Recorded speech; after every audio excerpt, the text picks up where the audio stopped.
if we were editing this show together and not leaving it uncut and raw, I would drop that in, but I can't. I mean, I'll probably cut out me hacking off a cough every now and again. No, it's they fine. love it. They love it. They love the grit and the grime. My hacking cough is like the third best friend. It's like the city in Sex and the City. Exactly.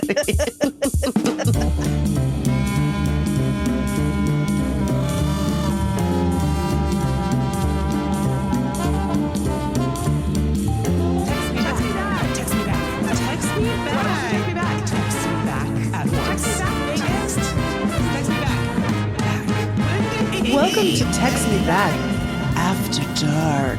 After dark. You know it's after dark because we look worse than usual. And some of us look like we just woke up, like literally after dark. That's because one of us did. One of us just woke up 20 minutes ago because last night I went out to the movies and I had 2 beveraginos. Oh! And that's enough to knock my ass flat for the entire second day. Yeah. I woke up, I went to the movies, I had 2 beveraginos, and then I went for a walk this morning, and then I said, switching my mind back into sleep mode. And I just woke up at 2:55, and we're supposed to record at 3. So, hello. Yeah, it didn't actually even register for me when you first texted. You said I just woke up. Because to me, it was 11:55, and I said, for a Sunday morning. And then I was just doing the mental math just now. Yeah, and you're like, and I was hang on. Wait a minute. 3 p.m. Hold the phone. Because Sherlock Holmes just did some deductions, honey. I just did my favorite thing, which is to turn on like a true crime slop show that I'm not that invested in, so it can just kind of be on. So if I fall asleep, it's not a big deal. Yep. And I had on Unexpected Killer. Oh, Megan, I was just sitting here while you were talking. I was like, what was that true crime slop show that I took the best nap to? It was Unexpected Killer. I was about to say. So good. It's well, so the good. guy has a good cadence to his voice, and he's not a good enough narrator to keep me engaged, but he is good enough to just be talking near me and I fall asleep. And that whoever that guy is, salute, sir. Yep. Thank you. I think his name is Mr. Sandman. Oh, enter Sandman. But to reiterate, welcome to Text Me Back After Dark, the only Text Me Back spinoff that's raw and uncut. Oh, Jesus. Because we don't edit it, Megan. Yeah, that's what that means. It is. You're so disgusting and nasty. See, this is the kind of verbal abuse that normally we edit out. But now on Text Me Back After Dark, you can see Megan's true colors. Why are you making it look like you're making it seem like this makes me look bad when you're over there in the woods talking about raw and uncut nasty ass. But yeah, this is a Patreon exclusive, so it is. If you're not, did you know we promise to do these every month, and I don't think we've done one since November, and I'm so sorry to all of you watching visually or audially. I apologize. We're so sorry. On the other hand, did the Medici family get mad at Raphael Splinter for not doing the paintings on the exact schedule that they said?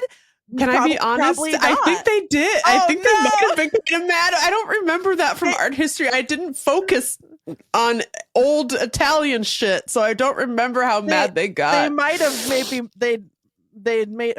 they murdered them. Yeah. Oh, hey, excuse me. That is bigotry against Italians. They weren't all in the mob. But we're just here to hang out on a Sunday morning / afternoon and talk a little bit about what's going on in our lives, what we're reading, what we're watching, LOL. And furthermore, LMAO. LMAO. Not Lamau. I feel like people mostly when they say it out loud, they say LMAO, but I think Lamau is funnier. I mean, it's very French, which Lamau. How do you say Lamau? Before I forget, this thing, there's this little bug that's been zooming around the back of my brain that's like, don't forget to say that thing. And then I would say something else, and then I would forget what the thing was. And right now I have the thing. I remembered it. What is it? It's that this morning, Roya. So Roya, for some reason this morning is just bursting with ideas for the podcast. Now, the first idea I'm not going to say because it's for a secret future thing. But the second thing, she was like, you know what you guys should do? You guys should do Text Me Back After Dark for real, where you actually record it at midnight /3 a.m. Roy. Let me stop you right there, my tiny angel. That's actually literally impossible because of the reasonable accommodations I have requested of this podcast, which is no podcasting after the sun goes down. She was so excited. I'm in bed. She was like, I would laugh so hard. It'd be so funny. I was like, you're right. And I would do it. Right. I would do it for the laughs, but Meagan will not. You guys don't understand. There's so much happening. I'm so tired. Here's the thing. That's why I'm sleeping at 3 p.m. on a Sunday. You know, it would probably just be a lot like this. Because we're very sleepy now. You know That's what I true. mean? So yeah, it just would disturb my REM cycle more, so I guess. No need to disturb the REM cycle for essentially the same product. Correct. Totally. Well, should we get into it with a little, I don't know, what you consuming? Yeah. Well, eyeball, ear-wise, or food-wise. Yeah. You were just telling me before we started that you just finished an audiobook. I did. First of all, simply must turn off the frickin' slop and take in a book in one way or another, whether it's reading it visually or audially. You know, I really should get back into books. I got a stack of 4 books on my nightstand. I know. I have a copy of Kathleen Hanna's book that you got me, that she signed, that I've been meaning to read for 6 months. And I guess this might be bad. I don't know. I forget how evil Spotify is. I think very, but yeah. I do have a Spotify premium account, and Spotify premium does come with some audiobooks. Now, having a best friend with who is an author, I happen to know that that's, I think, pretty bad for the authors. I want to say, are we allowed to talk about this? One of the audiobook purveyors of audiobook subscriptions, I guess we won't say which one, but it's based in Seattle.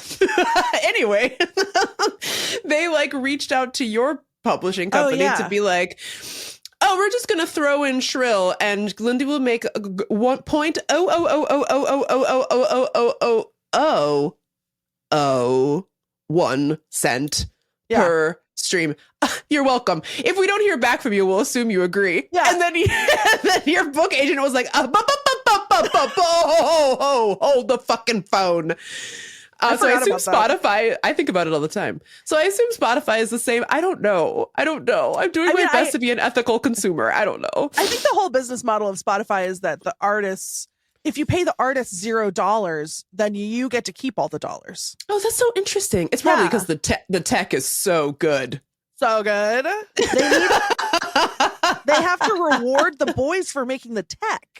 By the way, if anyone was wondering why the Spotify Wrapped last year was worse than ever before, it's because they fired all the human beings that worked at Spotify that made that good, that made people like it, and let the robots do it, which is why everybody got, you're a pink Pilates pussy ass bitch woman.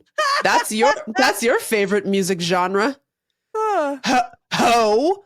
It's like, oh, okay. I liked it when you just told me that I had good taste. Yeah. I don't know what this means. Yeah. So anyway, all that said, so I guess I'm starting with an apology. I'm really sorry that I want to apologize to Beyonce's mom, Miss Tina Knowles, because that's where I listened to her audiobook.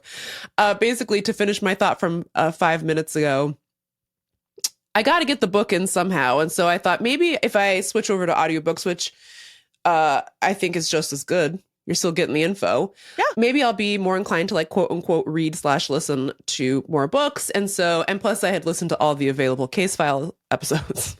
I had already been made aware of every possible murder that had ever occurred. Right. So, man, that one, did you listen to that recent one? About Billy Joel? Yeah. The Billy Joel mind control? No spoilers, but. Yeah, no spoilers, but oh my. Sorry, just a really quick sidebar on Billy Joel mind control. I was like, why does it seem so familiar? Why would I know about this? Because the main way I ingest crime is through case file podcast episodes. And then at the end, it's like it was on an episode of Evil Lives Here. And I was like, oh, I watched that while I'm sleeping. That's how I know about Billy Joel mind control. God, well, I haven't watched Evil Lives Here. So because I had that exact thing where I was like, I know it. I know this story. Yeah. A little somehow. Like I didn't I don't know. I really only listen to Case File and watch Dateline. So if it's not on one of those two things, I probably wouldn't know it, although they cover quite the spread of homicides. I will say that. You know, anyway, people are homiciding a lot. Yeah, well, there's nothing to live for, you know? Yeah, that's true. Everything's so bad. But anyway, the Billy Joel mind control, that was back in the 80s at like the height of Billy Joel's relevance. Anyway, so I switched over to listen to Beyonce's mom's, Miss Tina Knowles' memoir, which is called Matriarch.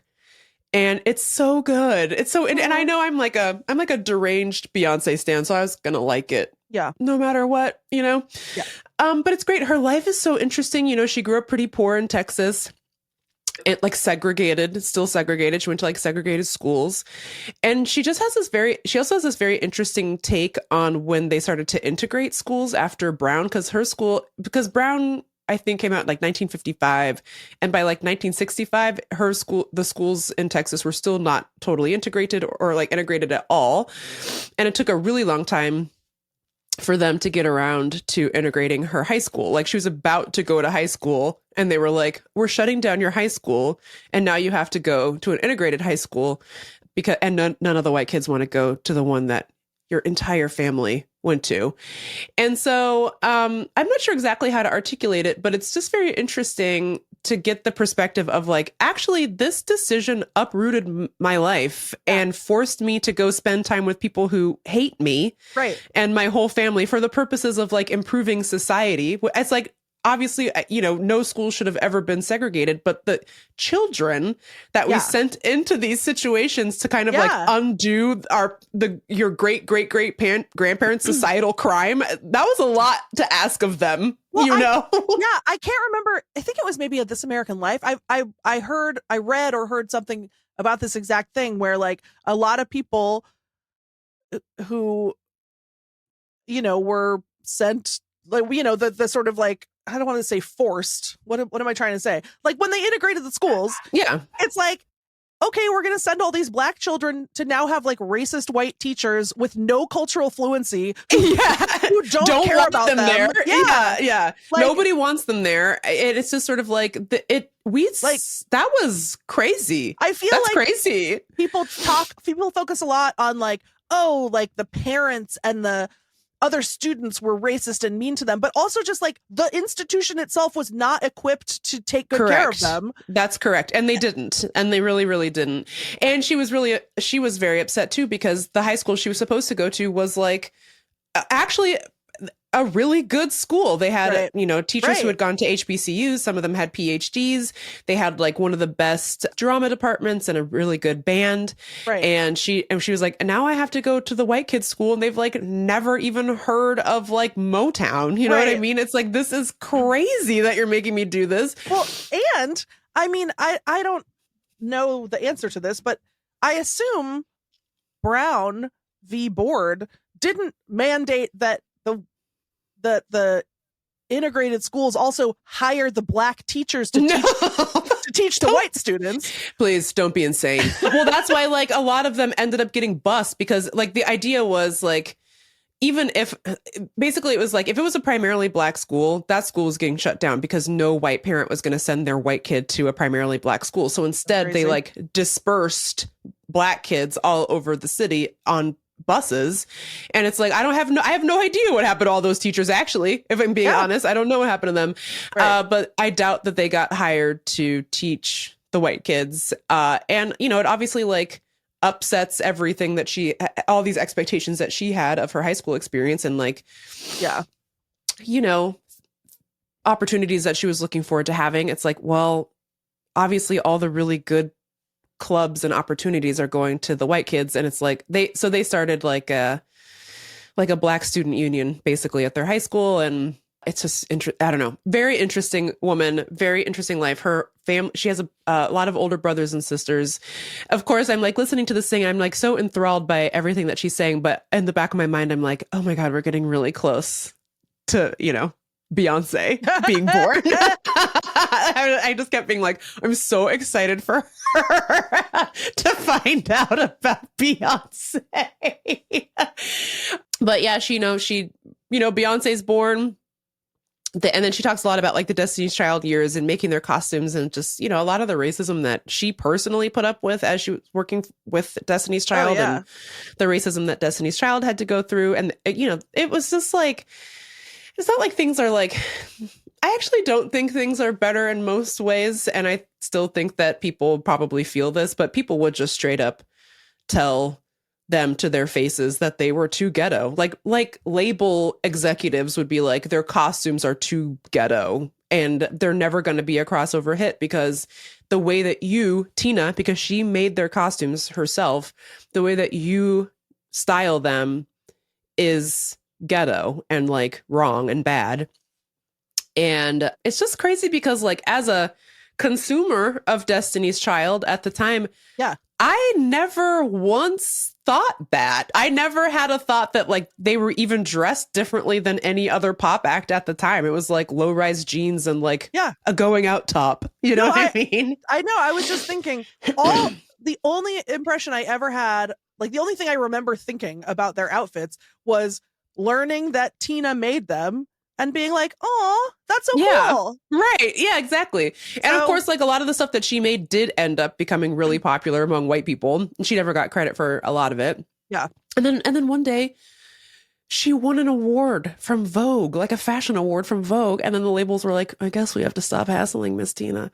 Because she got like an institutional, like, you know, stamp of approval, gross. Basically. Meanwhile, they're not even right about how the teenagers were receiving the outfits. Well, and she has this really great story in there about how like they became friends with Jessica Simpson because they both got booked to perform Disneyland or something. And even though they were a group of, I think they were still a group of 4 at the time, Destiny's Child got this tiny, shitty dressing room and Jessica Simpson got the enormous one. And even Jessica Simpson was like, why'd they give me the big one? It's just me. This does not make any sense. Yeah. So they became friends with Jessica Simpson. And then they ended up meeting Britney Spears backstage somewhere. And she was like, Miss Tina, you have to make costumes for me. Like Britney really loved their costumes. And it was really clear that like everybody was really vibing with what Tina was doing, except for like the 60-year-old white men we let pick what music we like. now we let the computer do it, I guess. But I don't know which is better. But anyway. Does Beyonce ever let Miss Tina make her an outfit once in a while now? Because she should. I don't think so. Well, because I think that mostly Miss Tina is like retired. Basically, what this book is about is like her coming into her own over the different phases of her life. Yeah. And she basically was like, I think she had a friend that she had kept in touch with from high school who was just like, well, it must be like amazing to travel to all these places with your family. And Tina was like, you know, you never actually get to see anything when you're on tour. You just kind of like, you go and then you're under the stage and you're dressing everybody and you're making all the costumes. And then her friend was like, that's stupid. Why don't you, next time you go on a world tour, why don't you go have a gander at some sites? And so Tina brought her bestie. And they went on tour and she was like, I'm retired. I'm not helping with the costumes. You should Beyonce hire some different stylists. I can help you hire some people. Yeah. And she said it was difficult to like let go of that feeling of like, oh, I got to go sew the pad into the boob cup or whatever. But she's like, now they have like a little spot for me right in front of the stage where I can just be. And she was like that. And this was like maybe 10 or less years ago, 10 or fewer years ago, where she was like, that was the first time I had ever seen Beyonce perform from the audience. I'd only ever seen her from like the side of the stage, like just being ready to fix someone's outfit. And it was really cute. So now I think that she doesn't really, she did make her wedding dress, and that was in like 2008, but I think she doesn't really do it because she herself is like, I'm retired. I'm just saying it would be cute if she made like one more tour outfit. No, I would love to see it when I see Beyonce on the 4th of July in Washington, D.C. I'm very much looking forward. But the reason I brought this up, by the way, before we started recording, Tina herself reads the audiobook. I can't recommend it highly enough. She's got a sensational Southern accent. It's like a little Texas Louisiana combo. And man, do I love the sound of it. And she says, oh my God, a lot. And of course, she's like reading out her own. And also this happens in audiobooks a lot and eventually you get tired of people saying, I said. It's like, okay. But they got to do it. But anyway, she says, oh my God, a lot, but she pronounces it like, oh my God. Oh my God, I said. I can't get enough of it. Every time she said, oh my God, I just went, It was like a little blanket. Oh my God, I said. That's your new catchphrase. Welcome to the stage. Text Me Back podcast new catchphrase. Oh my God. Maybe I'll add it to the media board. That'll be fun. I have a question. Yes. That I've been meaning to ask. Okay. So remember last week, or maybe depending on when this comes out next week, pre-tape Colin show, either this Thursday or some other Thursday, when you said when you didn't remember the Carnation Instant Breakfast theme song. Yes. So I was trying to take the temp on that, so I sang it for Aham, and I was like, you remember that, right? And he was like, yeah. And then he was like, I not like you who didn't even remember Ski Bonkers. Do you remember the fuck is Ski Bonkers? Okay, thank you. Apparently, it was a local Seattle commercial for a ski equipment sale at Olympic Sporting Goods, and it went like this: Ski Bonkers, Ski Bonkers, Ski Bonkers. Which I know because now he's been playing it on the piano all day. now it's a stim in your family. Yeah, for sure. I've never heard that, and you really got to be trying to get one past me, because all I did in Seattle from birth to 2010 is watch TV. That's how I feel, and I think that most Mandela effect is attention seeking trash. Shut the fuck up. I know. But I don't, where was Ski Bonkers? I would remember Ski Bonkers. There was a local commercial that I never heard. I don't think so, honey. I don't think so, honey. So anyway, that's crazy. Interesting. I was sure that you would know it. No, I don't know that one. All right. Ski Bonkers. Well, now all my local commercial knowledge has been replaced with like DC based ones. So it's like, well, I guess Ace Hardware is national, but Ace is a place with the helpful hardware, folks. That's a good one. That's a really good one. But we also have, we have the Michael and Son one where it's like, if you can, we can. Michael and Son. Da-da-da.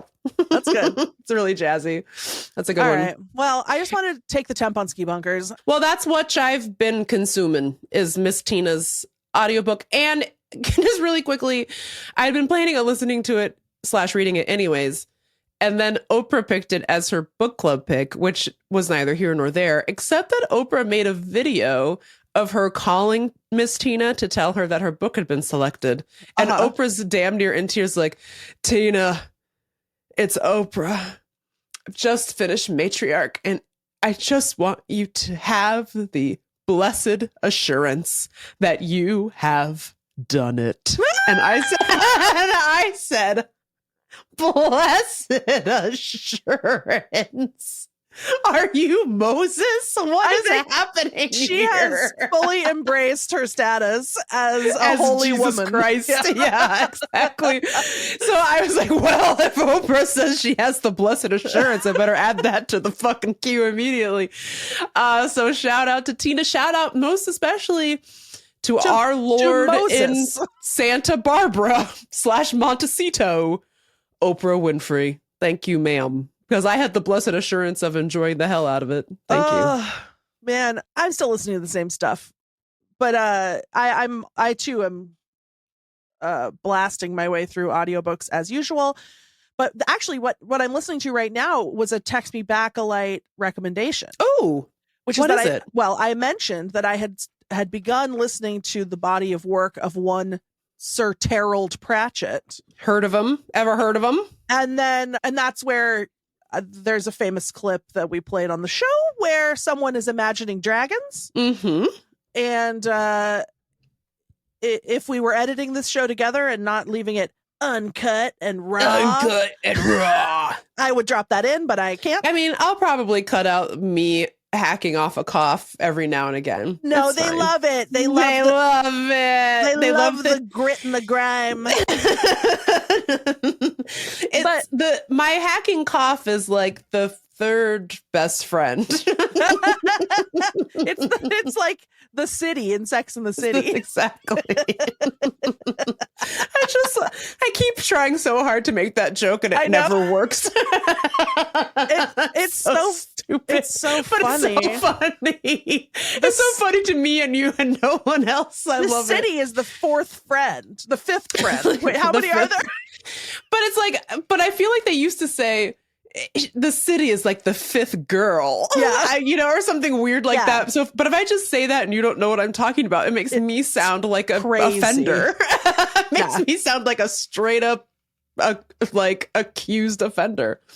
So anyway, I mentioned that I've been listening to the work of Sir Terald Pratchett, who wrote like 100 books. Yeah.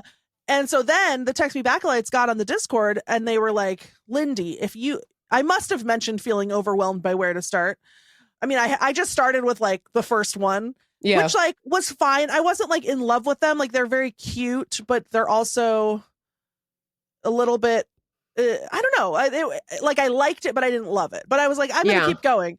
But then the Text Me Back-a-Lites got on the Discord and they posted truly like a crazy person's, red yarn diagram of like which ones to listen to in what order. And someone was like, the best place to start is with Tiffany Aching, who's a witch having adventures. And so I switched over to the Tiffany Aching books, and now I'm on, I think, number 4 or 5. Nice. And they're so good. I love that. She's a witch and she's like learning about how to be a witch, but it's not like oh no. Lindy's cough is like the fourth girl. The fourth friend. It's so dumb. Please laugh at this joke wherever you are.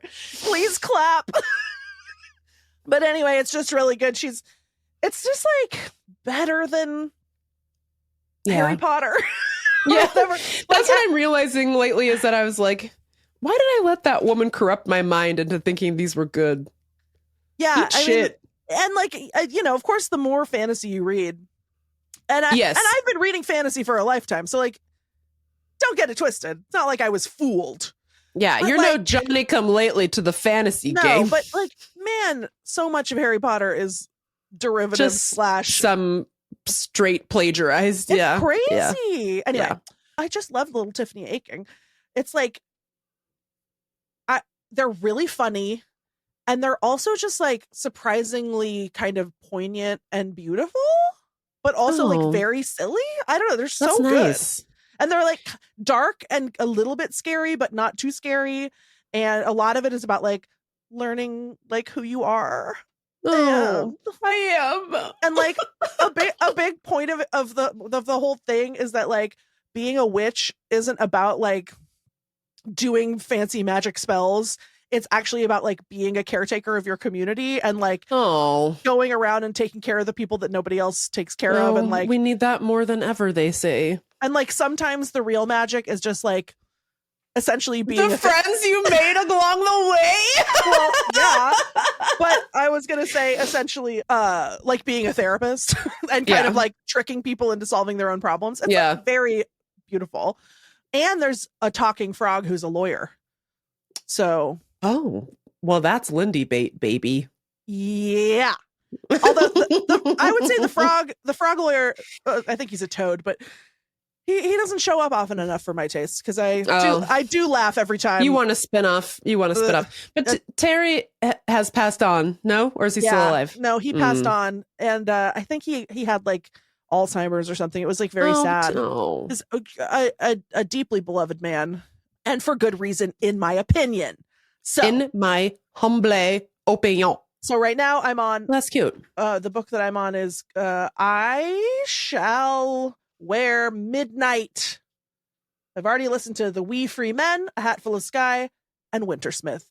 Now cute. I'm on I Shall Wear Midnight. I think there's one more. And then I'm out of Tiffany Aching books. Then what am I going to... Oh, no. And I got to go back to the chart, I guess. Oh, yeah. You got to go back to the Pepe Sylvia chart. Should we talk about, I would like to try something. Should we talk just really quick about what we're watching? Yeah. Visually. We both have BritBox. You told me to get BritBox and I did. I got a little BritBox subscription. Yeah. And I got it with the intention of watching prestige British dramas. Sure. That's not what it's for. And that's not what it's for. As soon as I opened up that application, I said, oh, it turns out the Brits make slop. Too. So I know, and I know you're watching something on BritBox. Yeah. And I am sure that we're not watching the same thing, but should on the count of three, should we just both say what we're saying? Let me say, just as I think it could be a good gag. Zero chance. There's no chance it's the same. You put on the thing that I put on. Okay, you ready? Yeah. 3. Okay, hang on. 3, 2, 1. Death in Bargain Paradise. Hunt. Death in Paradise. Okay, good. That is bad. That is slop of the highest tier. It's the most slop item on the whole app. I had already watched the first 3 seasons because I think it used to be on Netflix very briefly, which with my favorite detective inspector. Who has since is no longer on the show. And the thing that I both like and hate about this show, and I think just like the way British television works in general, is that they just are not sentimental about their casting at all. They'll just be like, well, he was here for 2 years and off he pops back to Manchester. Who cares? And I was like, no, I liked that detective inspector. Sorry. It's so bad. And I'm on the last available season. There's 14 fucking seasons of it. I was just going to say, Megan, there's so many. I've only had BritBox for like 2 weeks too. It's really bad. Megan, that's a disease that I'm calling the hospital. I'm calling the NHS. Oh my God. Do you want to talk about Bargain Hunt first, or should I get into Death in Paradise? I don't have that much to say about Bargain Hunt, so let me just first of all, it's a perfect show. It's I don't know if you would call it a reality show, but it's an unscripted reality based program. It's sort of a game show, honestly, where so they have 2 teams of 2, and they're often like a couple or just a pair of quote unquote friends, such as 2 elderly men who met in the theater who are okay. So, and then what they do is they turn them loose in a antique store, and they assign each of them an antique expert, and then they wander around the store and they try to pick out some items that they think they can sell at auction for more money than they're buying them for. And the antique expert helps them make these decisions. Then they haggle with the store owner, try to get the price down. Sure. The show gives them like 200 pounds or something to spend. Yeah. They pick out their items, 3 items. Then whatever they didn't spend goes to the antique expert, who gets to then pick out a bonus item with with the leftover money. So that both teams do this. Then they go to the auction, and then they auction off the items, which I would say turn a profit 0% of the time.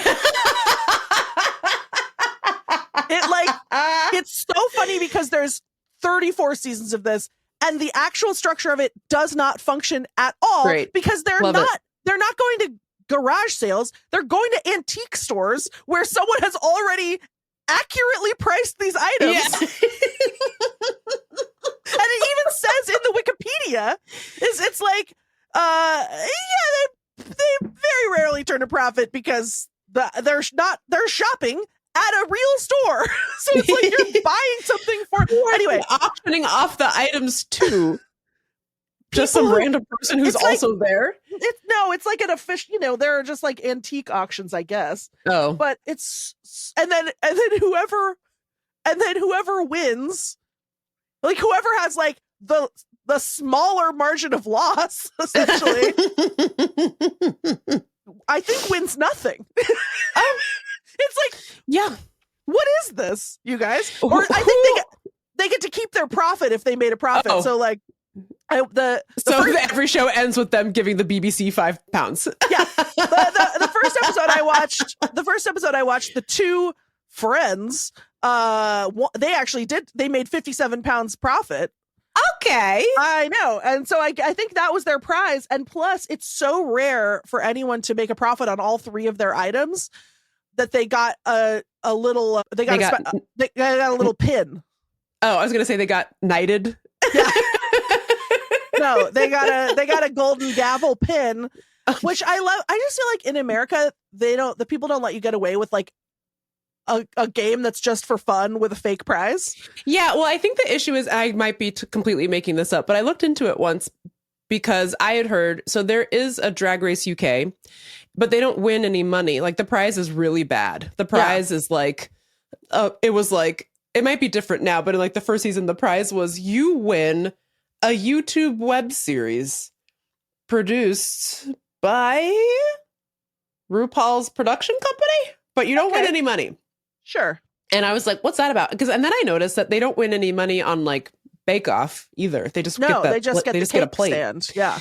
So I looked into it, and a lot of British reality shows don't give out monetary prizes. Yeah. And it turns out it's because it's illegal, I guess, or banned, prohibited from giving out prizes, monetary prizes on reality shows where the producers have a say in who wins. Oh. So that would be like Drag Race. I assume that's Bake Off as well. The heavy hand of the producer comes in and decides whose croissants were the best or something. Interesting. So maybe something's afoot. I mean, on honestly, Bargain Hunt. I think it's better. It makes it like more pure. I think and it's more pure. Yeah, it's a little bit. I think it's like, it just makes it seem like. I think that's why everyone's so much friendlier on Bake Off. It's like, it's not like, I mean, yeah, your life could change. You could, because a lot of the winners or the popular contestants have gotten to go to like fancy patisserie school or whatever. Or like release cookbooks and stuff. Yeah, and like maybe get shows. I think Nadia had a show on Netflix for a while too. So it's not like you don't get anything, but it's also just sort of like, well, I'm not winning £1 million if I win this. I just am literally here to make friends. It's literally like, oh, is there something more to life than becoming famous? Like maybe I don't want to be a famous TV chef. I just wanted to win a baking contest. I just want to make my little croissant. I love baking. I love to bake. Dude, is that okay? Is that allowed? The world is sick, Megan. And I love it's diseased. I love these moments when you can see the light shine through. But yeah, I was watching, when I started watching Bargain Hunt, and I haven't watched that much of it, but I will say, if you need a show to nap to, mwah. But I started watching it and I was like, this is the gayest show I've ever seen in my life. I was like, this is queer cinema. Like like the combination of the host, the elderly best friends, and their flamboyant antique expert. Whew. And I have no proof that anyone of these people is not. I don't know what who their interest is, where their interests lie. how they're identifying one way or the other. In fact, I looked it up. The host, who's one of the most, let's say, theatrical men I've ever seen, has been happily married to his wife for like 40 years. So sometimes I think these people are Is there anything, by the way, this makes me feel like such like Don Draper every time this happens, where you look somebody up and you go, wife, you say?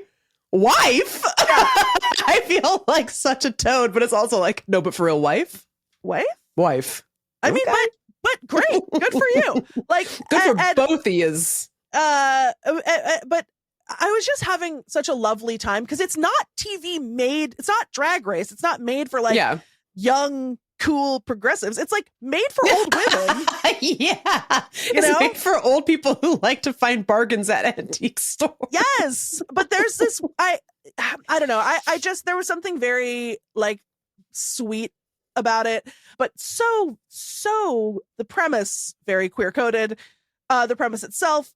And then I look at the Wikipedia and because I wanted to answer some of my own questions, and it says right at the top, opening theme. You know, when it gives the details of a TV show, opening theme is called "Horny Baby."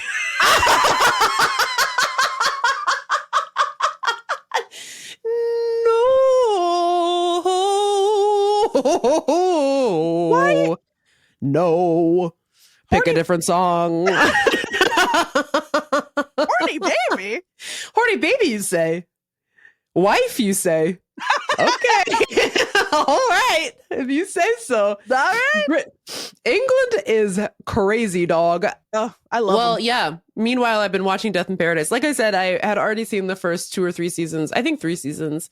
Are you my on favorite. Like the part with the guy with Colin from Love Actually? No, I'm well past Way that. past that.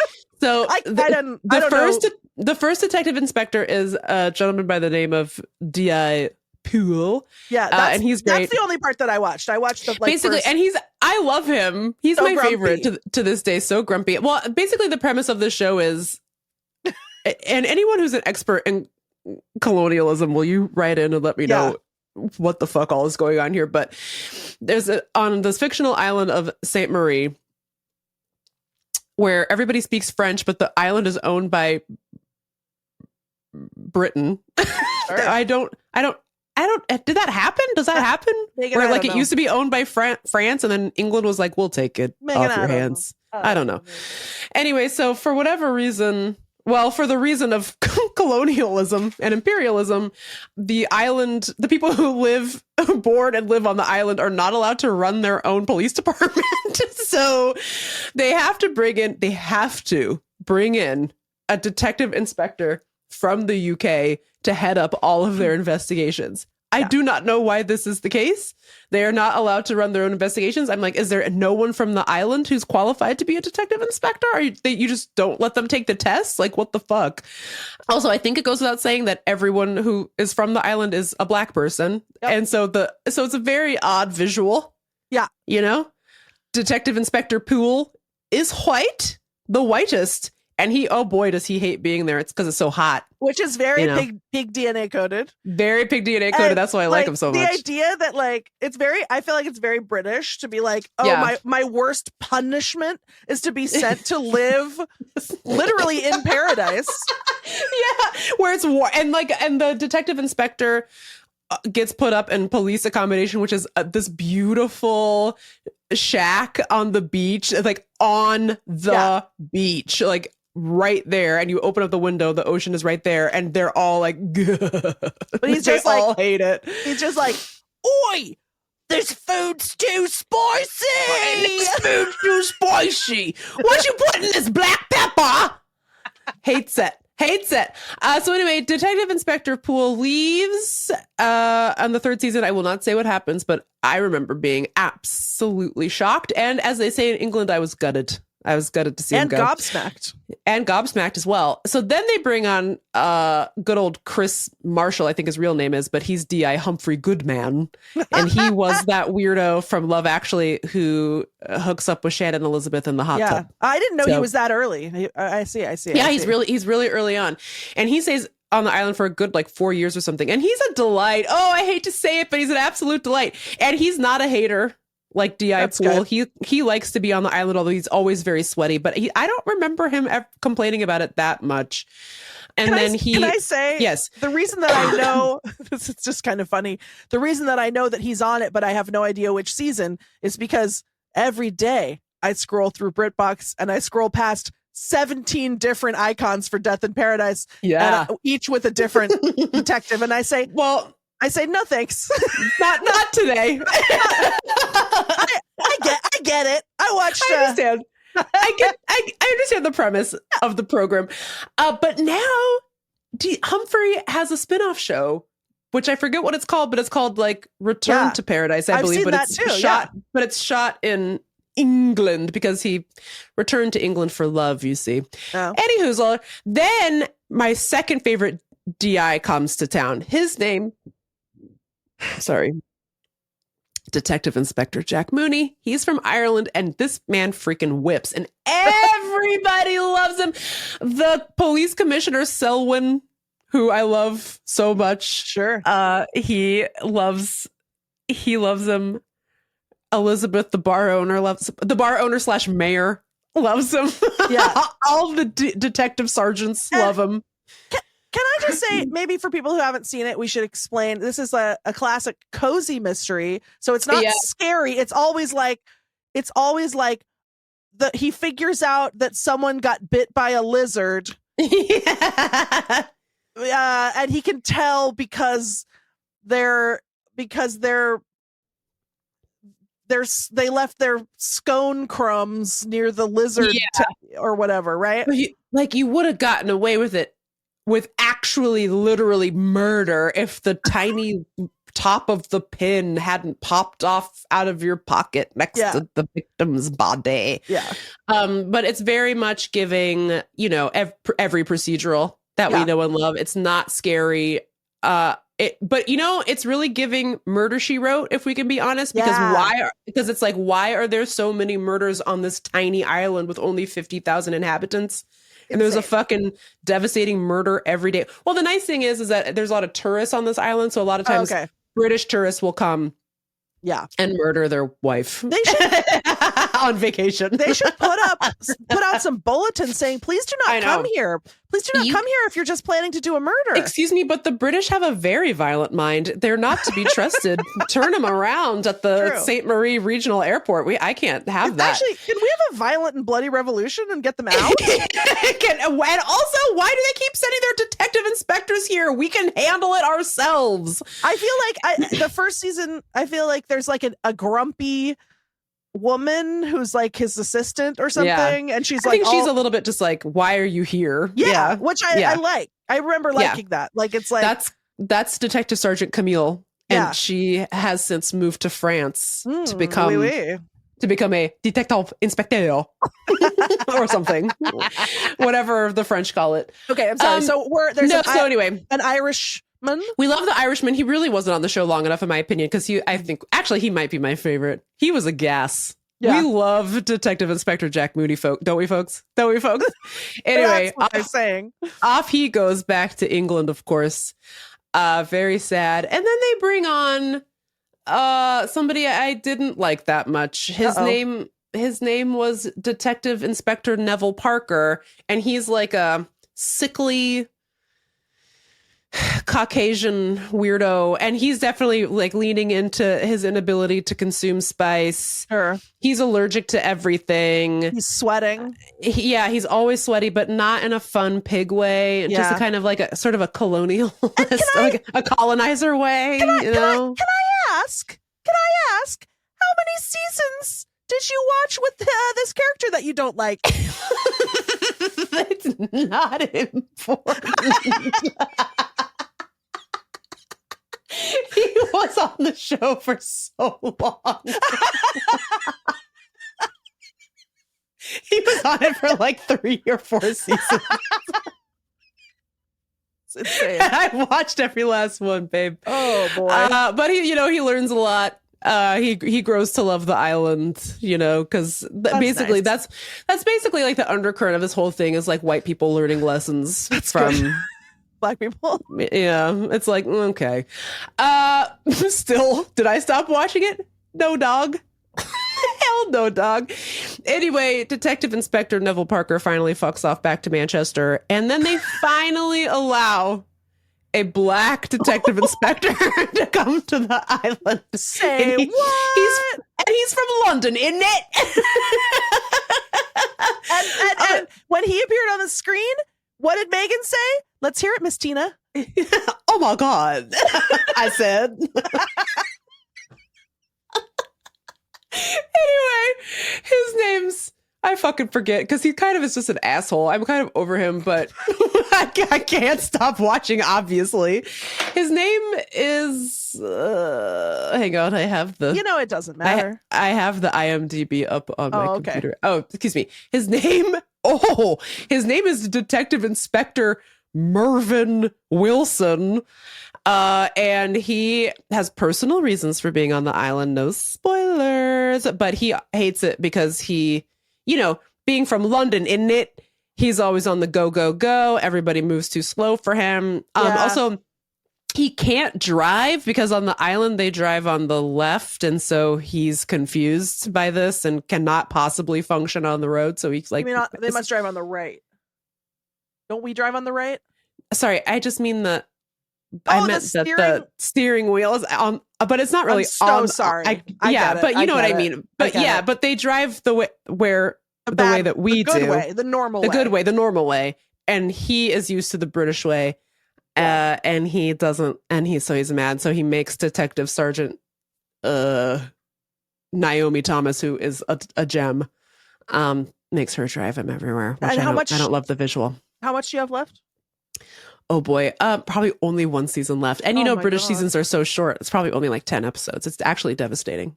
It's actually devastating. Long enough to still be a problem. And so then I was like, God, what am I going to watch next? I have this whole array of British prestige dramas I could be watching. And I'm like, I guess I got to go over to Return to Paradise with Detective Inspector Humphrey. Can I recommend, if you want a show that is insane, can I recommend Rosemary and Thyme? I've watched that. It's so stupid and it's so good. Every crime is a garden-based crime, and there's season upon season. Oh, it's so good. My only complaint is that there aren't enough seasons. There should have been 10 more seasons of that shit. It was hilarious. Who thought of that? They ran out of plants. They did a crime based on every available plant. I think you don't have anything to worry about, Megan, because as far as I can tell, BritBox chock-a-block with shows like this. It's a slop delivery system. I've just started watching, just on a whim, a show called Agatha Raisin. Ooh. Which is also a cozy mystery about a high-powered PR executive who decides to retire and move to the Cotswolds. Ooh. And then she gets wrapped up in a silly murder in every episode. Oh boy, not again. It's the kind of thing where a lot of the writing is so stupid that I want to die. Like, it's the kind of thing where it's like, well, in the pilot, within the first 30 seconds of the show, I was like, oh geez, what have I gotten myself into? It's like they're at the market. It's market day, and then a woman with her daughter, who's like 10, go up to a man running a market stall, and he goes, "Are you Mummy's little helper?" And then she goes, "No, that's Prozac." Like shit like that, where I'm like, shut the fuck brother. up. Oh God. But did I stop watching? Hell no. Hell fucking no. And is it pretty good stuff, Megan? Hell yeah. That's what I'm talking about. BritBox is Bobby's little helper.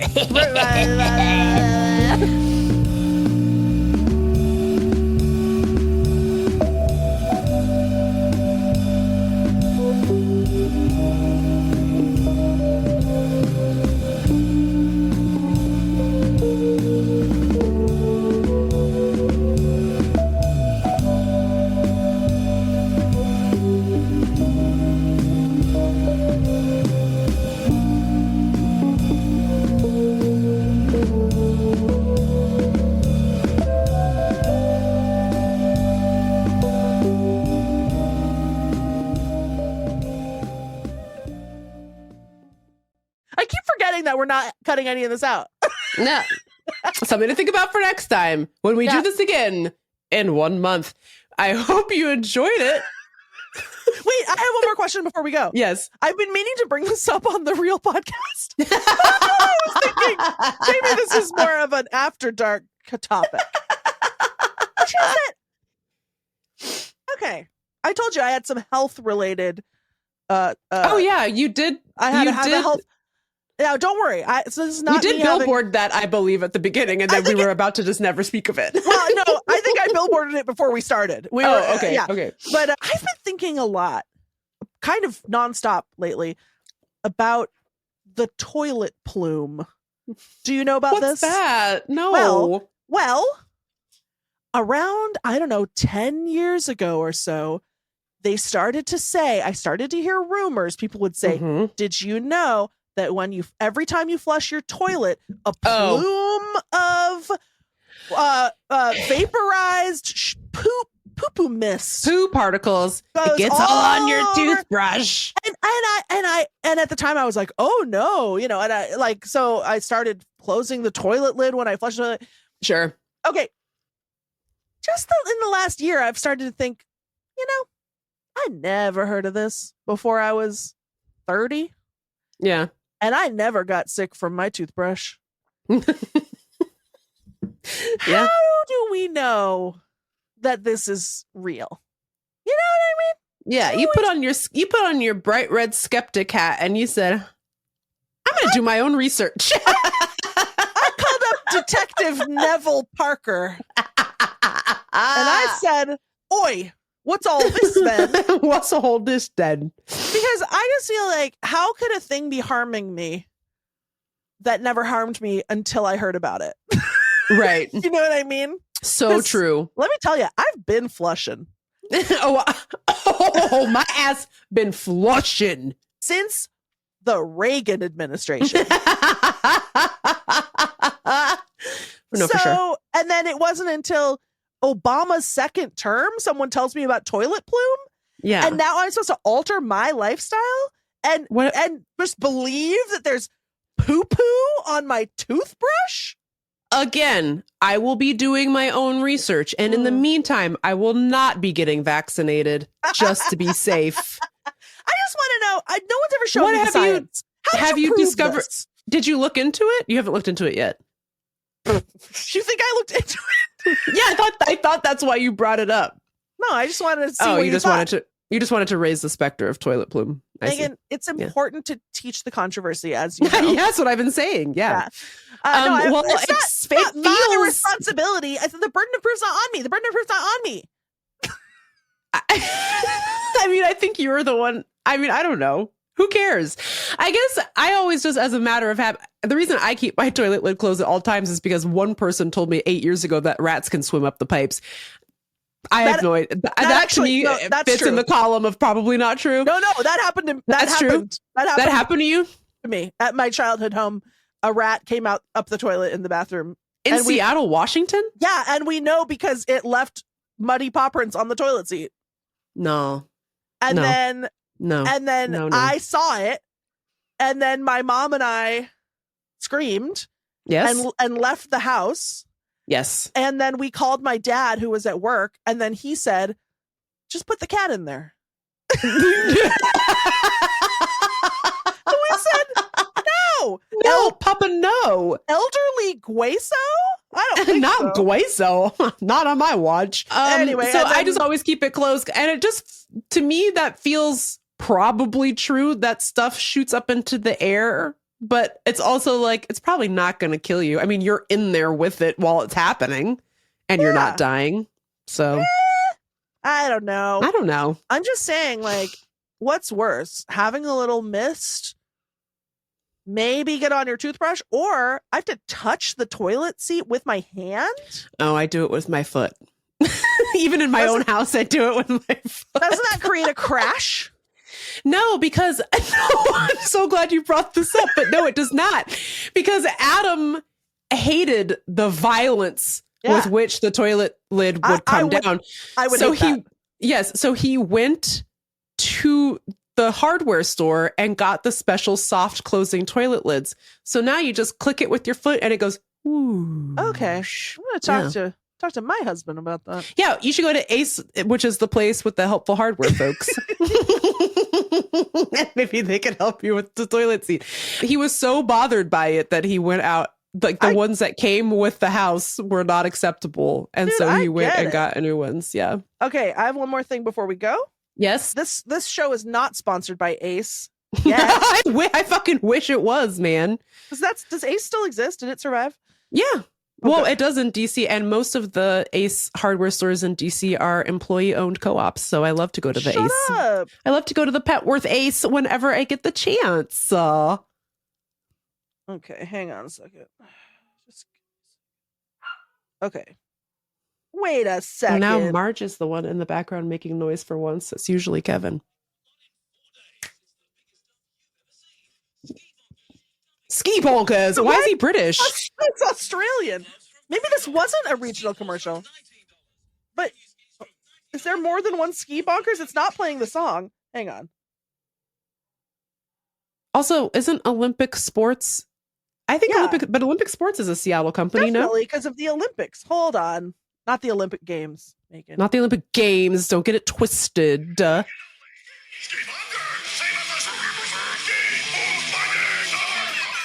Oh. That's not it. That's that not kid it. I think I would remember that, to be honest. Uh-oh. Someone's going through a ska phase. This is not it either. Let's skank. Why can't I find it? Because it's not real. I made it up. But he just played it for me this morning. He composed it himself, and he's trying to perpetrate a fraud. What the hell? Hold on. Give me one more second. No, I want to go back to bed. I want to drink my electrolytes and watch Dateline. What the hell? Can you hear Margie back there being a little shithead? Sure can. A little stinklebutt. All right, well, look. Well, the listeners are loving this. Shut up. Shut up. Oh my God, I said. All right, well, you know what this is called? A cliffhanger. And when and next month, maybe it's a mystery. It's a mystery to solve. Yeah, this is our next Text Me Back mystery. Yeah. Then you're going to be mystery of ski bonkers. You're going to be hearing a lot more about ski bonkers on next month's Text Me Back After Dark. After Dark. And if you have a theme song idea, let us know. Let us know. Thank you. Dark. Our beloved Patreon subscribers. Oh, before we hang up, I will say, hang up. Why do I always think that the podcast is something you can hang up on? It doesn't make any sense. It's the best friend party phone, Megan. Thank you for subscribing. This is an exclusive for Patreon subscribers. Everyone gets access to this, what you're watching, and eventually audio versions. Only the $12 people, the star-bellied sneeches, get it on the super secret, super VIP RSS feed on your favorite podcast app. So if that sounds like a more convenient way to ingest this audially, go ahead and upgrade, babe. We would love that. Ad free. The more support we get for the show, the more show that you get. That's just basic economics, doll. Look how energized we are by all the people who've signed up for the $12 tier. And we were so energized we came and we did an After Dark. How you like that?